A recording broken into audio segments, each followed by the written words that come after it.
Hello बच्चों, good morning बच्चों। Welcome to my YouTube channel. Start करते हैं बच्चों जेई 2009 का पेपर 2 का question number 17। The centres of two circles C1 and C2 each of unit radius r at a distance of 6 units from each other. ठीक है।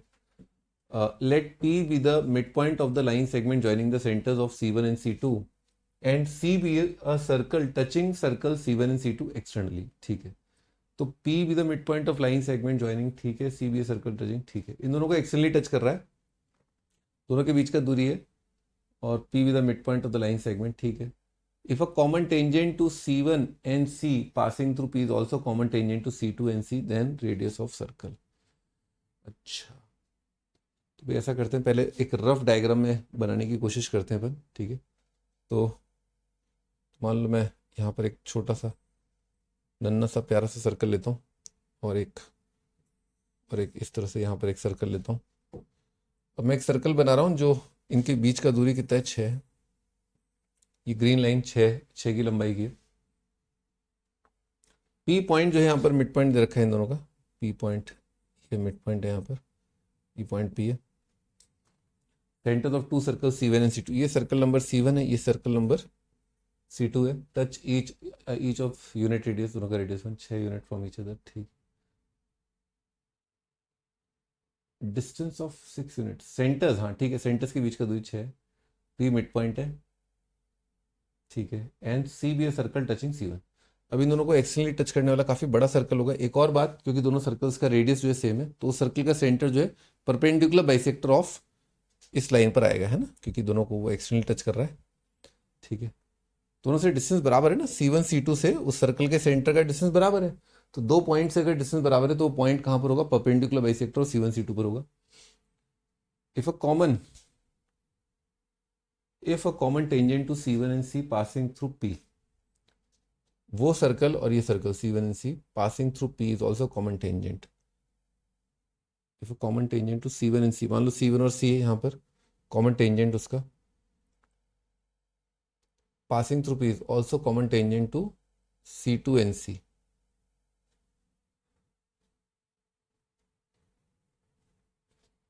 हाँ ठीक है, कॉमन टेंजेंट C2, वो ठीक है। वो तो तीनों पे एक लाइन टेंजेंट बनानी है अपने को ना। बनाते हैं, तो पहले मैं ऐसा करता हूँ, P से पास होने वाला टेंजेंट इन दोनों पर बना देता हूँ। ठीक है। ये मैंने टेंजेंट बना दिया बच्चों, C1 C2 का कॉमन टेंजेंट बनाया मैंने। क्या बनाया मैंने? C1 C2 का कॉमन टेंजेंट बनाया।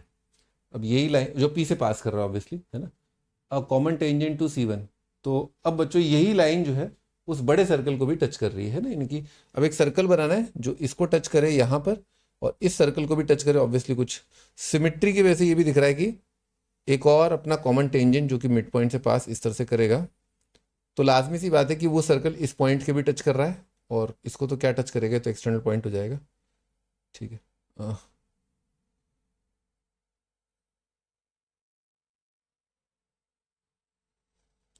ये हमारा वो वाला सर्कल। ठीक है भाई, मेरी बेस्ट एबिलिटीज को यूज करके मैंने डायग्राम बनाया है। ठीक है, तालियां बजाइए जोरदार। ठीक है, हाँ भाई आगे बढ़ते हैं।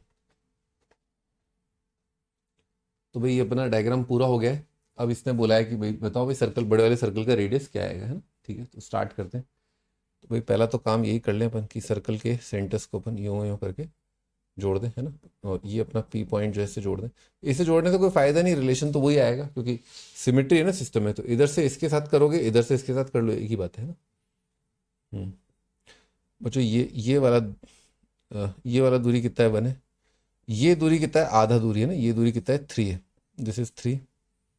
ठीक है। ये एंगल बच्चों कितना है, 90। अगर मैंने इसको जोड़ा, ये एंगल 90 परपेंडिकुलर बाइसेक्टर पे आएगा, बताया था मैंने, क्योंकि दोनों पॉइंट से इसका दूरी कितना होगा, बराबर। इसका रेडियस अगर r है तो r+1 ये, r+1 ये। ठीक है।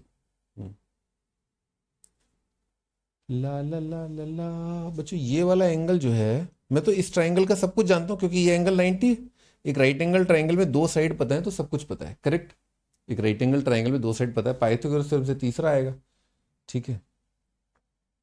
अच्छा, अगर बच्चों ये वाला एंगल मान लूँ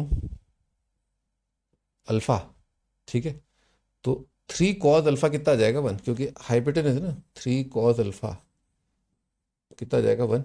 ठीक है। और बच्चों इस बड़े वाले ट्राइंगल में देखें तो cos अल्फा कितना आएगा, r+1। कॉज अल्फ़ा जो कि बराबर आ रहा है आपका 1/3, ठीक है। यहाँ पर कॉज अल्फ़ा कितना आएगा 3/r+1। समझ में आ रहा है क्या? इस बड़े वाले ट्राइंगल में देखो, बड़े वाले ट्राइंगल में, तो इस बड़े वाले ट्राइंगल में बच्चों कॉज अल्फ़ा कितना आया बेस अपॉन हिपोपोटामस, है ना। तो r+1 कितना आ गया 8 आ गया, r+1 9 आ गया ना, तो r कितना आ गया 8 आ गया ना, 8 अपना आंसर।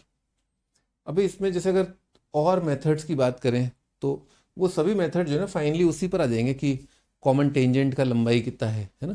फॉर एग्जांपल जैसे ये जो लंबाई यहाँ से लेकर के यहाँ तक अपन देखें, ठीक है, ये क्या है कॉमन टेंजेंट की लंबाई जो इसका क्या है आधा है ना।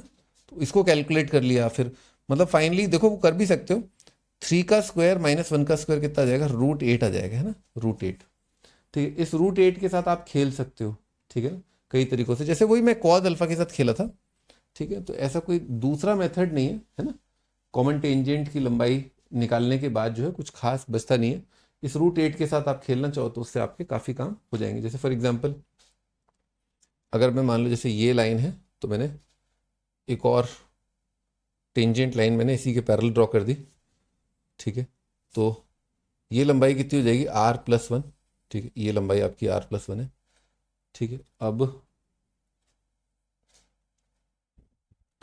ये कॉमन टेंजेंट है, ये कितना आ रहा है √8 आ रहा है, ठीक है। इसी के पैरेलल लाइन में ड्रॉ कर देता हूँ, ठीक है, इसी के पैरेलल लाइन यहाँ ड्रॉ कर दें, यहाँ से, है ना। ठीक है, मेरे ख्याल से काफ़ी है ना, इससे काम हो रहा है। नहीं तो बाकी आप फिर वो डेरिवेशन पे आ जाओगे, है ना, common tangent direct DCT TCT के कॉमन टेंजेंट की लंबाई पे आ जाओगे आप, है ना। जैसे ये √8 आ रहा है, ये 3 आ रहा है, तो अब आप इस ट्राइंगल के अंदर आप देखो कि ये जो लंबाई है ना, ये जो लंबाई है, जैसे ये लंबाई आई आपके पास तो आप ये लंबाई चेस कर लोगे, ये लंबाई आपके पास आ जाएगी, तो फिर √8 की हेल्प से और इसकी हेल्प से फिर आप r निकाल लोगे ना। तो आई थिंक ठीक है, काफ़ी है ना। Okay bye.